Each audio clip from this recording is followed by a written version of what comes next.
नाही, नानाभाऊंची मातोश्री गेल्यानंतर ज्या दिवशी गेले त्या दिवशी मी दिल्लीला होतो आणि येऊ शकलो नाही. त्यामुळे आज त्यांचा 14वीचा कार्यक्रम होता आणि ज्या आईनी नानाभाऊसारखं एक चांगलं नेतृत्व, चांगलं कर्तृत्ववान मुलाला जन्म घातला आणि आज त्या नाहीत.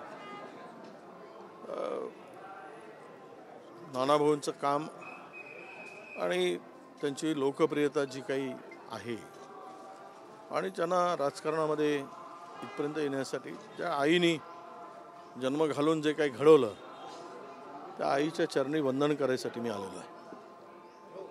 राजकीय प्रश्न विचारले. संजय राऊतांनी सकाळी म्हटलं आहे की आगामी निवडणुका ज्या आहेत महापालिकेच्या त्या स्वबळावर ते शिवसेना लढत आहेत. नाही, असं आहे की त्यांना कोणी थांबवायचा विषय नाही. इंडिया आघाडीमध्ये आम्ही आमचा निर्णय, इंडिया आघाडी अजूनही मजबूत आहे. दिल्लीमध्ये काही इंडिया आघाडीला कुठे धक्का नाही. महाविकास आघाडी म्हणून आम्ही एकत्र लढलो. कालचं काही विपर्यास्त पण आमच्या सगळ्या चॅनलनी केला. मी म्हणालो होतो की नानाभाऊ आणि संजय राऊत आम्ही पण त्यामध्ये होतो.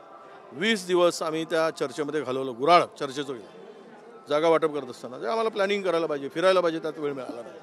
त्याचा अर्थ त्यामुळे सुद्धा आम्हाला झटका बसला असं मी म्हणालो. त्यावेळेस त्यांनी तुमच्या काही माध्यमाने त्याचं चुकीचंच दाखवलं की हे दोनच जबाबदार आहेत. अशा प्रकारे ती बातमी पेरली. मुळात विषय असा आहे की आज असं आहे की संजय राऊतांची भूमिका, नेते मोठे आहेत, त्यांच्या पक्षाची भूमिका असेल तरी पण आम्ही एकदा उद्धवजी ठाकरे साहेबांशी चर्चा करू आणि त्यांना विनंती करू की आपण एकत्र लढूया. नाही आले तर आमचा मार्ग मोकळा आहे.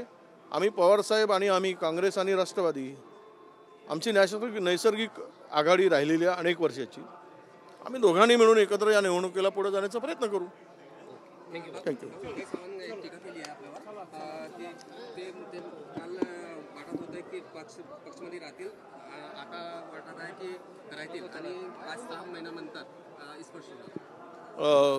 म्हणजे मला म्हणताय उदय सामंतांना सवय आहे पक्ष बदलायची. त्यामुळे त्यांच्या तोंडातून मुखातून अशा प्रकारच्या जर काही गोष्टी येत असतील तर त्यांना लखलाभ आहे.